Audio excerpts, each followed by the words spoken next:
semua, kembali lagi dalam segmen kesayangan kalian, yakni Bincang Energi Siaran Terkini atau BES. Kenalin, saya Suti. Hari ini, saya dan rekan saya akan menghadirkan informasi-informasi menarik dan aktual seputar perkembangan energi selama 2 minggu kebelakang. Halo Sobat Bincang Energi semua, kenalin, saya Vali bersama Suti akan sharing seputar berita yang lagi happening banget nih soal energi dan lingkungan dari tanggal 7 sampai dengan 19 Juni 2022. Kira-kira apa aja ya? Yuk langsung kita simak sama-sama berita pertama kali ini. Nah, Sobat Bincang Energi semua, berita pertama kali ini datang dari isu penerapan pajak karbon yang akan diberlakukan Juli 2022 nanti.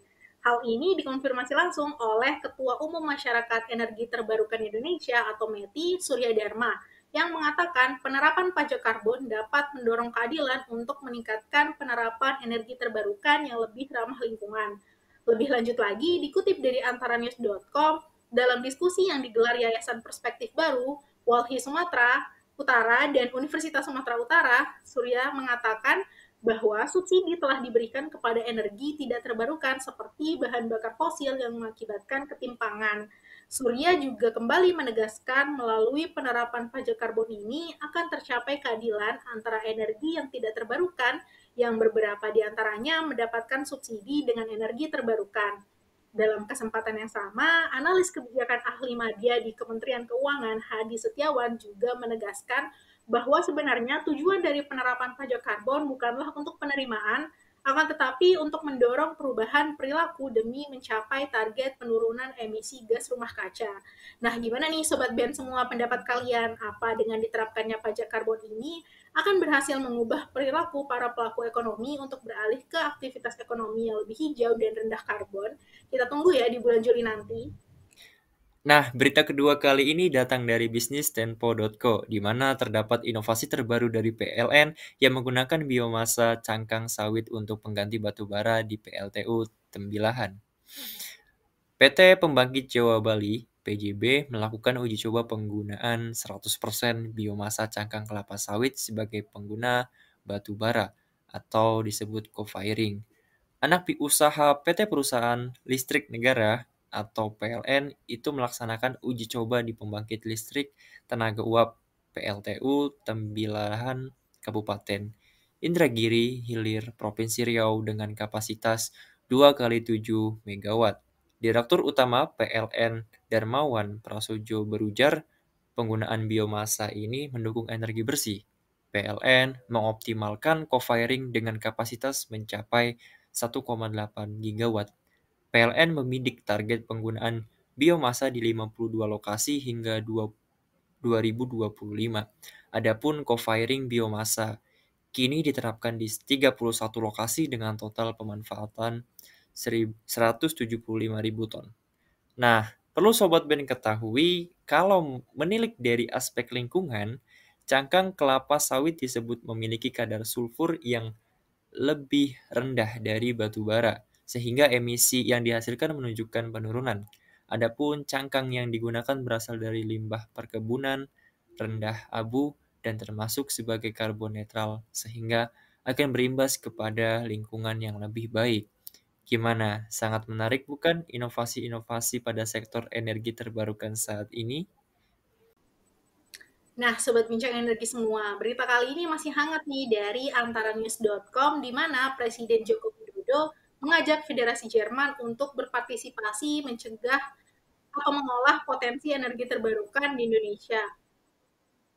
Presiden Jokowi berbicara mengenai penguatan kerjasama perubahan iklim di mana Jerman memberikan dukungan untuk pembangunan Green Infrastructure Initiative atau GII senilai 2,5 miliar euro, termasuk juga pembangunan pusat mangrove dunia yang baru saja diresmikan beberapa hari yang lalu. Nah, perlu Sobat Bisa Energi ketahui nih, kalau GII atau Prakarsa Infrastruktur Hijau adalah kerjasama antara pemerintah Indonesia dengan Jerman dalam mendukung upaya Indonesia mengurangi emisi gas rumah kaca secara berkelanjutan. Selain masalah lingkungan dan perubahan iklim, Presiden Jokowi juga mengajak kolaborasi Jerman yang saat ini merupakan ketua kelompok dari G7. Menarik banget ya ternyata upaya pemerintah dalam menggandeng pihak-pihak lain ya, Sobat Bincang Energi semua. Kita update terus ya berbagai informasi ke depannya. Wah, ternyata kita sudah sampai di penghujung berita pada segmen kali ini nih, di mana negara Australia yang kaya akan batu bara namun diterpa krisis listrik. Wah, kira-kira penyebabnya apa ya? Nah, dikutip dari cnbcindonesia.com pada 16 Juni lalu, Australia diterpa krisis energi. Ada yang mengatakan ini terburuk dalam 50 tahun terakhir. Status produsen utama batu bara dunia ternyata tidak bisa menjamin negeri kanguru lepas dari kelangkaan energi. Menteri Energi Chris Bowen dan Pasar Energi Australia (AEMO) memperingatkan bahwa Australia sedang menghadapi badai sempurna dari pasokan energi yang terbatas dan kenaikan harga listrik.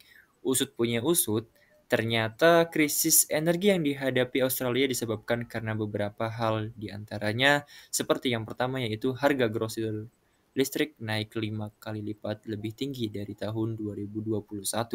Hal ini sebagian besar disebabkan oleh kenaikan harga batu bara dan gas di pasar global.